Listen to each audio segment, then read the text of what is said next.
જય શ્રી કૃષ્ણ ફ્રેન્ડ્સ, આજે બનાવશું ચોકલેટ વોફલ્સ. 5 મિનિટમાં બની જશે.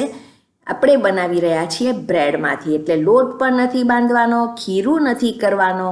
આ તમે આનો લુક જુઓ. આપણે અંદર ચોકલેટનું સ્ટફિંગ પણ કર્યું છે અને ઉપર પણ ચોકલેટ મૂકીએ છીએ.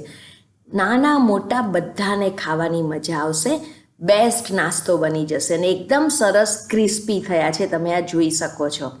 સુપર ટેસ્ટીને બનાવવાનું બહુ જ ઇઝી છે. બાળકોને તો મજા આવી જશે. સો બનાવવાનું શરૂ કરીએ. અહીંયા મેં લીધા છે બ્રાઉન બ્રેડ. ફ્રેન્ડ્સ, તમે વ્હાઈટ બ્રેડ પણ લઈ શકો છો. હવે બ્રેડને રાઉન્ડ કટ કરીએ છીએ. તો અહીંયા મેં કટર લીધું છે. તમારી પાસે કટર ન હોય તો તમે ઢાંકણાથી પણ કટ કરી શકો છો. અને ફ્રેન્ડ્સ, જો તમારું વોફલ મેકર સ્ક્વેર હોય તો તમારે આ રીતે શેપ કરવાની જરૂર નહીં પડે. હવે હું અહીંયા 2 બ્રેડમાંથી એક વોફલ બનાવી રહી છું. અને ફ્રેન્ડ્સ, આ જે કટકા નીકળે એ ફેંકી નહીં દેતા, એમાંથી બ્રેડ ક્રમ્સ બનાવી શકો છો. સો 2 બ્રેડમાંથી હું એટલે બનાવી રહી છું કે આપણા વોફલ બરાબર સરસ થીક થાય, પતલા ન થાય. સો મેં 2 સ્લાઇસ અહીંયા કરી છે.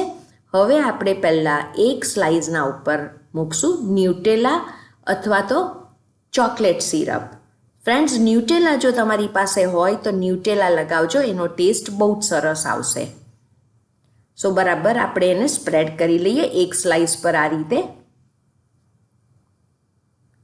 હવે આના ઉપર બીજી સ્લાઇસ આપણે મૂકી દઈએ.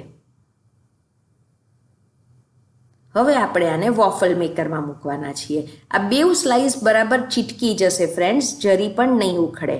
વોફલ મેકરને પહેલેથી ગરમ કરી રાખવાનું છે.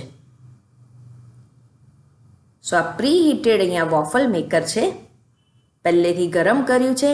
હવે આપણે એને ઉપર અને નીચે 2 સાઈડ બટર અથવા ઘીથી ગ્રીસ કરી લઈએ.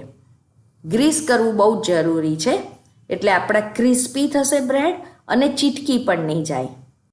આ બેસ્ટ ઇવનિંગ સ્નેક્સ બને છે ફ્રેન્ડ્સ. ખાવાની રિયલી મજા આવશે. નાના મોટા બધાને ભાવશે.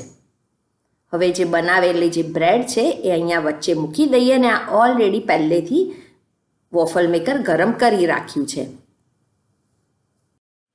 હવે વોફલ મેકર બંધ કરીને પહેલાં બરાબર બ્રેડને સેટ કરી લઈએ.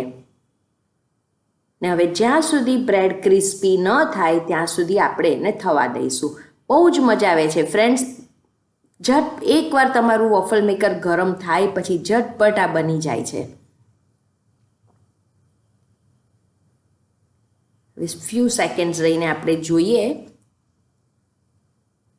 સરસ રીતે ફાઇન ક્રિસ્પી થઈ ગયા છે, તમે આ જોઈ શકો છો. અને બ્રેડ પણ એકદમ સરસ જોઈન્ટ થઈ ગયા છે, જરી પણ હવે છૂટા નહીં પડે. ને આ તમે જુઓ કે એકદમ ફાઇન ક્રિસ્પી છે, તમને આનો ક્રંચ આવશે. હવે એને બહાર કાઢીને સેમ વે તમારે બનાવવા હોય એટલા બનાવી દેવાના. બ્રાઉનિશ છે એ આપણે વચ્ચે જે ચોકલેટ લગાવી હતી એ બહાર આવી છે. સો એટલે એનો પણ સરસ મજાનો ટેસ્ટ આવશે. 2 બ્રેડ સરસ રીતે સીલ થઈ ગયા છે, એટલે હવે આ છૂટા પણ નહીં પડે. તમે આનો લુક જુઓ ફ્રેન્ડ્સ, સુપર. હવે આપણે ઉપર ચોકલેટ લગાવતા પહેલાં ઉપર તમે ટોપ પર જરા મેલ્ટેડ બટર લગાવજો અને પછી આ રીતે ચોકલેટ લગાવજો ફ્રેન્ડ્સ. પહેલાં ઉપર થોડું મેલ્ટેડ બટર લગાવજો, એનો ટેસ્ટ બહુ જ સરસ આવશે. ને હવે તમે જોઈએ એ પ્રમાણે ન્યુટેલા અથવા તો ચોકલેટ સિરપ આ રીતે બધા હોલ્સમાં ભરવાનું. એટલે અંદર પણ તમને ચોકલેટી ટેસ્ટ અને ઉપર પણ ચોકલેટી ટેસ્ટ. ને તમને આ રીતે હોલ્સ ન ભરવા હોય તો તમે ન્યુટેલા અથવા તો ચોકલેટની લાઈન કરીને પણ સરસ રીતે ગાર્નિશ કરી શકો છો.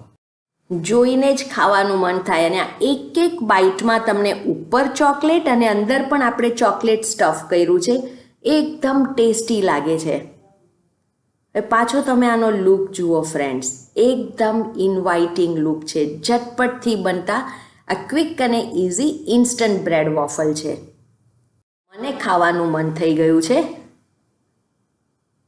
એકદમ મસ્ત ક્રિસ્પી અને ચોકલેટી ટેસ્ટ. ક્વિક અને ઇઝી રેસીપી છે.